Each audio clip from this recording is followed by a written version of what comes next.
여러분 안녕하세요. 반갑습니다. 우리 성령님을 따라 행하며 예배하는 귀한 시간이 되기를 바랍니다. 함께 찬양하겠습니다.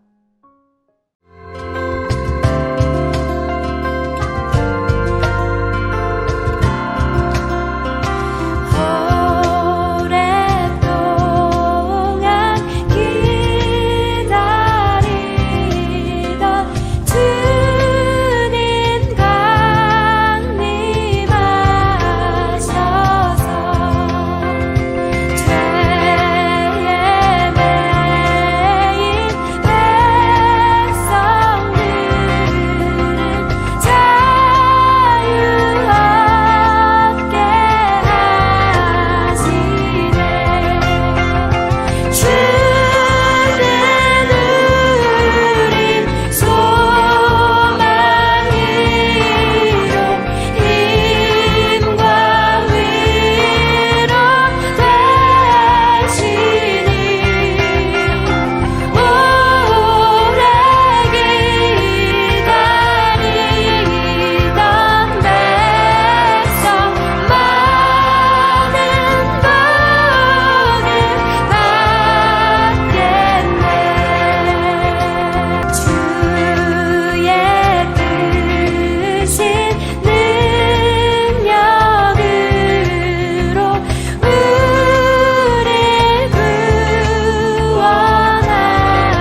소망이요 주는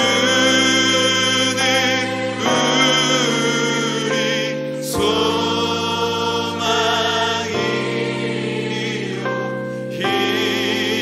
힘과 위로 되시니 오래 기다리던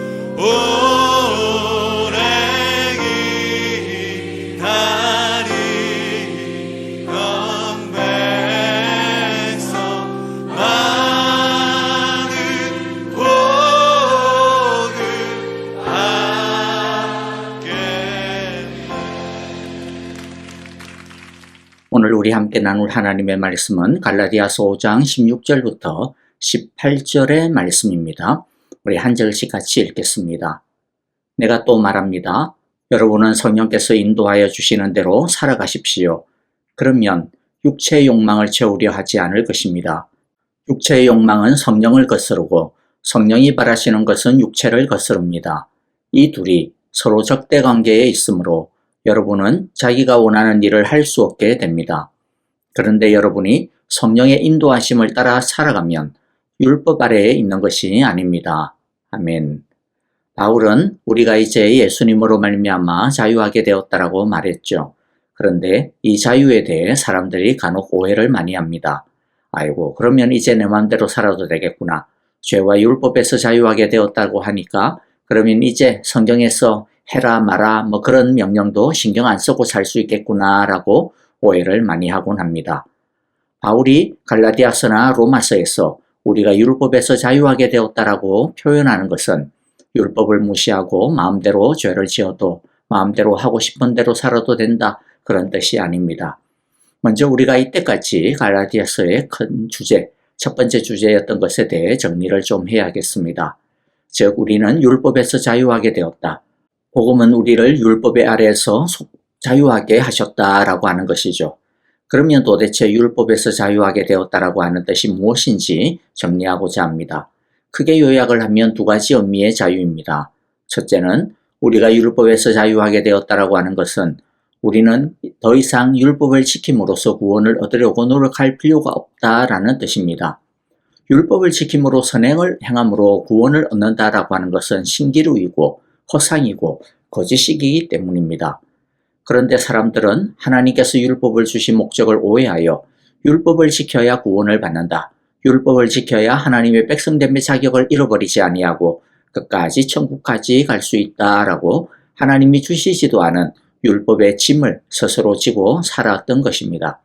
죄인인 인간에게 있어서 율법의 실제적인 목적은 특히 구원과 관련하여 볼 때 그 목적은 한 가지인데 그것은 나는 결코 선할 수 없는 죄인이구나.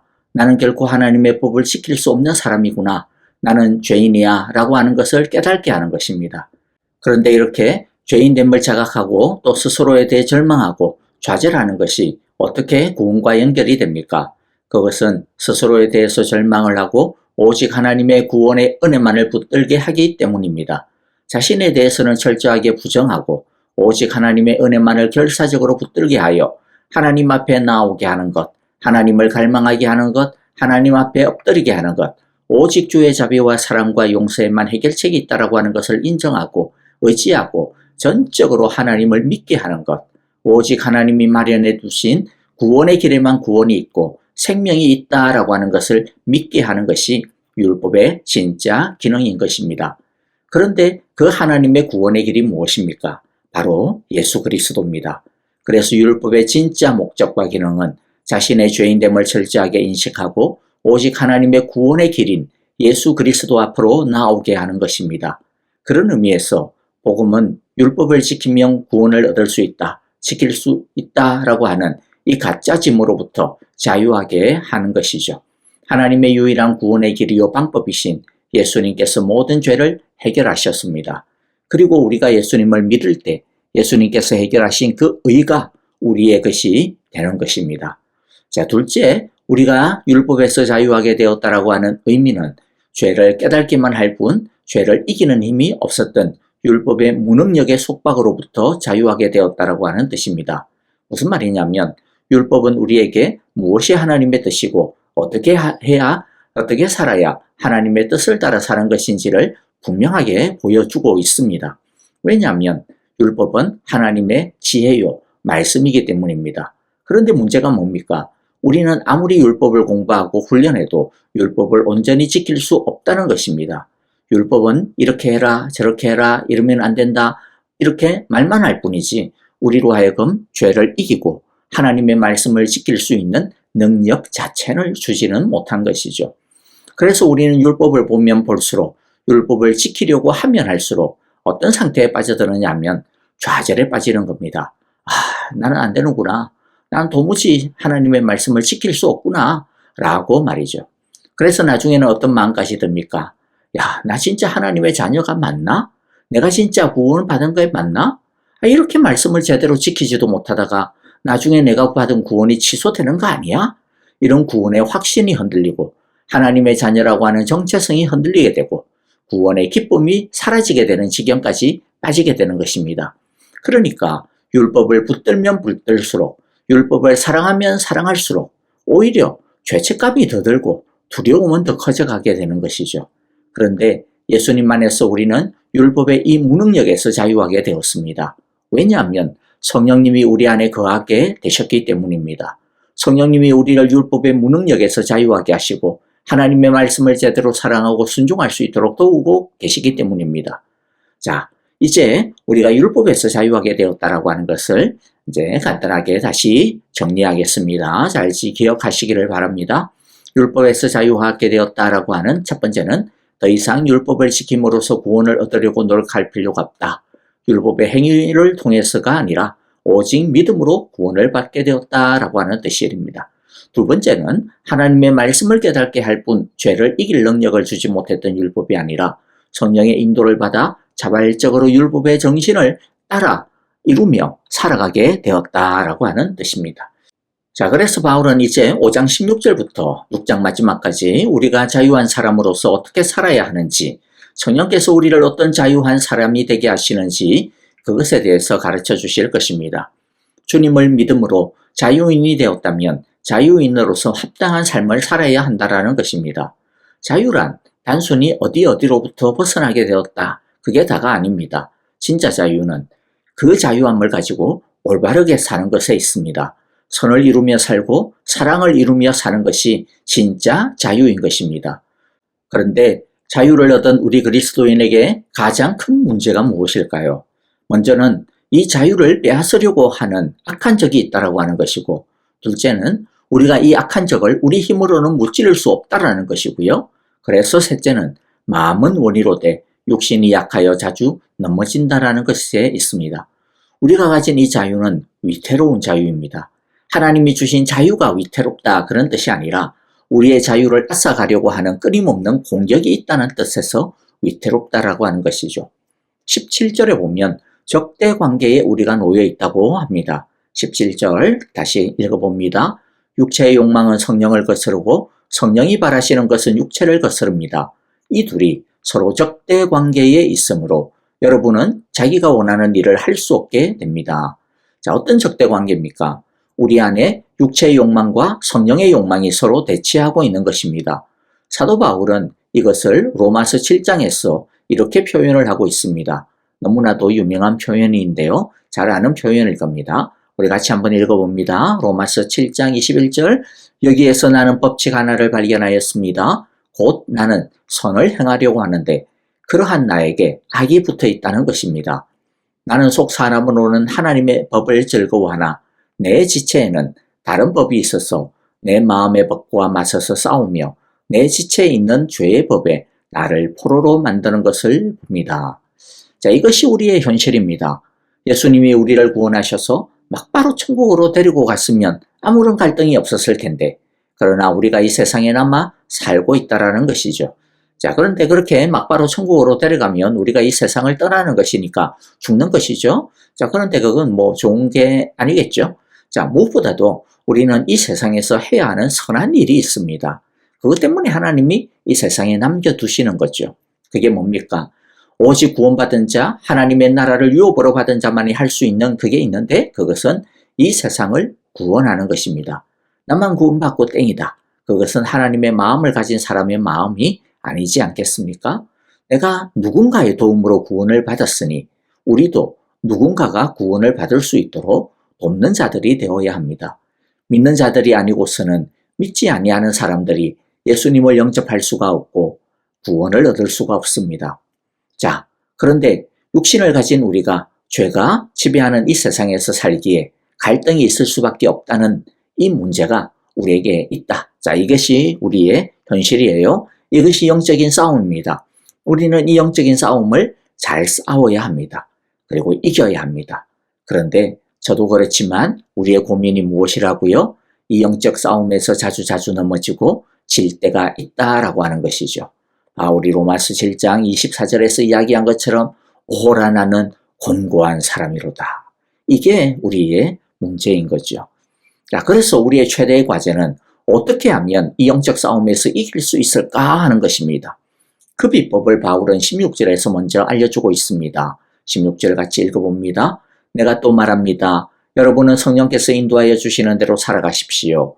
그러면 육체의 욕망을 채우려 하지 않을 것입니다. 자, 이게 성경에서 이야기하는 영적 싸움의 승리의 공식입니다. 밑줄을 치고 꼭 외우시기를 바랍니다. 뭐라고요? 성령께서 인도하여 주시는 대로 살아야 육체의 욕망의 유혹에서 이길 수 있다라고 하는 것이죠. 18절에서도 동일하게 말씀하고 있습니다. 18절 읽습니다. 그런데 여러분이 성령의 인도하심을 따라 살아가면 율법 아래에 있는 것이 아닙니다. 자, 율법 아래에 있다라고 하는 이 말, 이게 무슨 뜻일까요? 자, 18절의 말씀 보면 마치 율법이 뭔가 엄청 안 좋은 것처럼 그렇게 말씀하고 있는데 이 좀 오해를 할 수가 있습니다. 자, 율법이 안 좋은 건가요? 율법 아래에 있는 게 뭐 안 좋은 건가요? 그렇지 않습니다.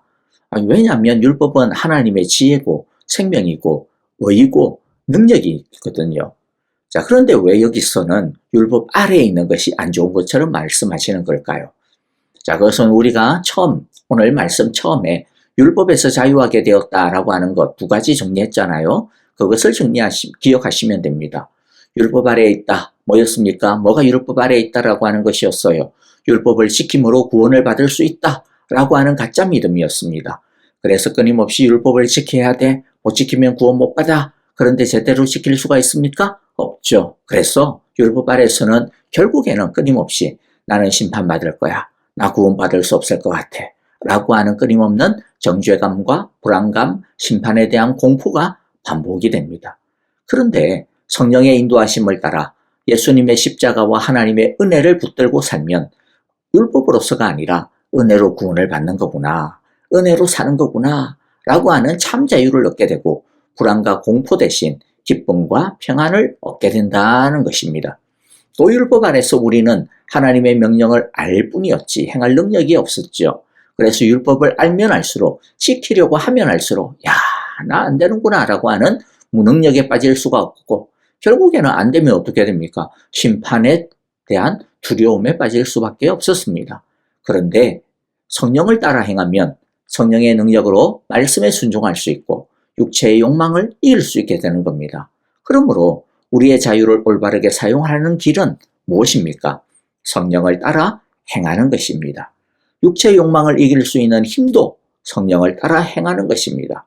율법의 속박에서 벗어나 진정한 구원의 기쁨을 누리고 순종의 즐거움을 누리는 비법은 성령을 따라 행하는 것입니다. 그러므로 내 마음대로 하고 싶은 대로가 아니라 성령을 따라 행하는 우리 모두가 되기를 바랍니다.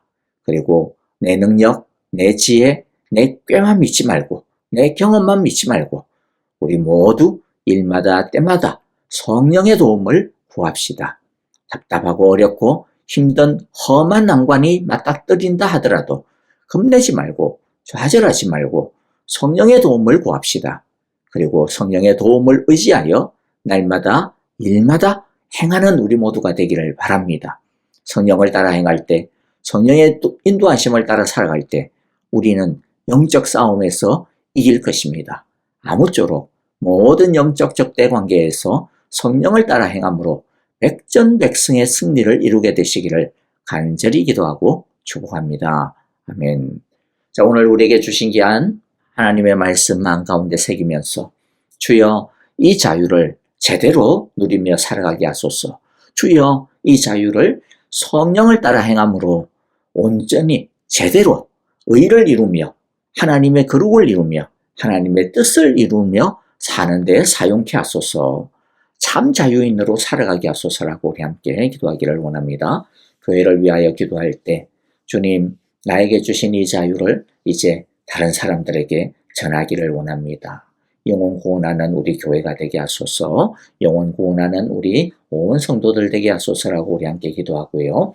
그리고 또 우리 아프신 분들 생각하시면서 기도해 주십시오. 많은 분들이 지금 이 독감으로 인해 가지고 힘들어하고 고통하시는 분들도 많이 계신데요. 여러분들 건강 조심하시고 또 위하여 기도해 주시기를 바랍니다. 특별히 그리고 또 우리 특별히 지수영 집사님, 김정숙 권사님과 또 오영자 권사님, 서정봉 장로님과 조창중 장로님 그리고 또 우리 박미성 우리 집사님을 위하여서 여러분들 치유를 위하여 회복을 위하여 기도해 주시기를 원합니다. 우리 선교사님들을 위하여서도 우리 마음을 담아 사랑으로 함께 기도합시다. 이제 찬양하며 기도하겠습니다.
충만하게